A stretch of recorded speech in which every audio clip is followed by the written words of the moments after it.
আসসালামু আলাইকুম। আজকে মূলত আমরা আমাদের খামারের অতি প্রয়োজনীয় একটা জিনিস মেরামত করব। মূলত এটি আমাদের খামারের একটি অংশ।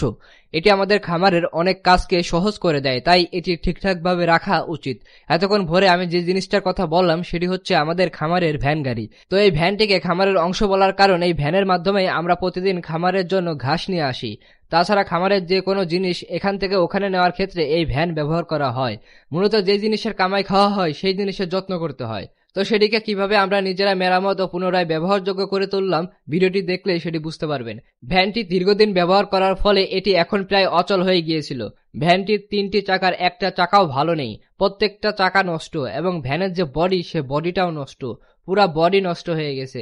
এক কথায় এই ভ্যানটি ঘাস আনা নেওয়ার ক্ষেত্রে একেবারে অচল হয়ে গেছে। তো ভ্যানটি ঠিকঠাক করার জন্য আমরা ভ্যানটিকে বাজারে নিয়ে যাই। 3টা চাকা নষ্ট থাকার কারণে ভ্যানটিকে ঠেলে বাজারে না নিয়ে আমরা গাড়ির সাথে ভ্যানটিকে দড়ি দিয়ে বেঁধে টেনে বাজারে নিয়ে যাই। ভ্যানটিকে বাজারে নিয়ে যাওয়ার পরে 3টা চাকায় ঠিকঠাক করে ফেলে আমরা।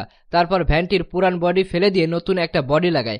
তো এখন যেহেতু বর্ষার মৌসুম, তাই ভ্যানটির বডি রং করে রাখলে নষ্ট হবে না বেশি একটা। তবে বাজারে রং করলে খরচ অনেক বেশি পড়বে, যা আমাদের বাজেটের বাইরে। তাই আমরা সিদ্ধান্ত নিয়ে নিজেরাই রং করব। তো আমরা বাজারে চলে যাই রং কিনতে। তো প্রথমে আমরা শুধু নীল রং কিনে নিয়ে আসি এবং শুরু করি আমাদের ভ্যান রং করার কাজ। তবে ভ্যানটিকে প্রথমে আমরা সুন্দর একটি জায়গায় নিয়ে আসি যেখানে প্রচুর বাতাস। নিয়ে যাওয়ার পরে সুন্দর করে ভ্যান থেকে ময়লা পরিষ্কার করে নেই, কারণ ময়লা বা ধুলাবালি থাকলে সুন্দর মতো রং করা যাবে না। তারপর আমরা রঙের কৌটা খুলে রঙের সাথে তারফিন মিশাই যাতে রং পাতলা হয়ে যায় এবং সুন্দর মতো রং করা যায়। তো প্রথমে আমরা রং করতে গিয়ে দেখি রং অনেক পাতলা হচ্ছে। তো পাতলা হওয়ার কারণে আমরা ভাবলাম তারফিন হয়তো একটু বেশি হয়ে গেছে। পরে একজন বলল যে এই রং শুকানোর পরে এই রঙের উপর দিয়ে আবার রং করলে তখন গাঢ় হয়ে যাবে। তো রং করার সময় আশেপাশে দিয়ে ভাগ্নে শুধু ঘুরঘুর করতেছিল, মানে ও রং করবে, ওর আবার একটু ওস্তাদি না করলে ভালো লাগে না। তো ওরে দিলাম রাজার পাট, দেখি ও ভালোই রং করতে পারে। কিন্তু দুর্ভাগ্যজনক ভাবে কিছুক্ষণ কাজ করার পর শুরু হয় বৃষ্টি। আকাশে কোনো মেঘ নেই, প্রচন্ড রোদ, কিন্তু হঠাৎ করে এমন বৃষ্টি শুরু হলো আমাদের রং করা আর হলো না। ভ্যানটিকে সুন্দর করে ঢেকে চলে গেলাম সেদিন, আর রং করা হলো না আমাদের। পরদিন আবহাওয়া ভালো থাকায় আমরা আবার রং করার কাজ শুরু করি। তো আমাদের ভ্যানটিকে শুধু নীল রঙে ভালো লাগছিল না, তাই আমরা বাজারে গিয়ে নীল রঙের সাথে লাল রং নিয়ে আসি যাতে সুন্দর করে ডিজাইন করা যায়।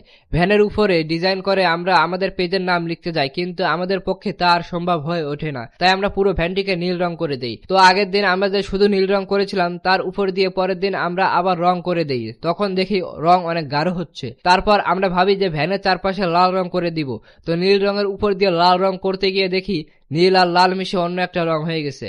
দেখতে ভালোই লাগছিল। একবার করে রং করার পরে আবার ডাবল রং করার পরে তখন দেখি ভ্যানটিকে নতুনের মতো লাগছে। তো সুন্দর করে আমরা পুরো বডি রং করে ফেলি, বডির মাঝখানে নীল রং করি এবং চারপাশে সুন্দর করে লাল রং করি। দেখতে ভালোই লাগছিল। শুধু বডি নয়, ভ্যানের সিট, রেলিং সবকিছু ভালোভাবে রং করি যেন কোথাও জং না ধরে। আমরা খুব মনোযোগ ও যত্ন নিয়ে পুরো ভ্যানটিকে রং করি যেন এটি দেখতে সুন্দরও হয়। এইভাবে ধাপে ধাপে আমরা আমাদের পুরনো ভ্যানটিকে নতুন রূপে ফিরিয়ে আনি। এটা শুধু একটা বাহন নয়, আমাদের খামারের কাজের অন্যতম সাথী। তো আশা করি রঙের কাজ কেমন হয়েছে সবাই জানাবেন, আর আমাদের খামারের জন্য দোয়া করবেন। আল্লাহ যেন আমাদের খামারের রহমত দান করেন। আসসালামু আলাইকুম।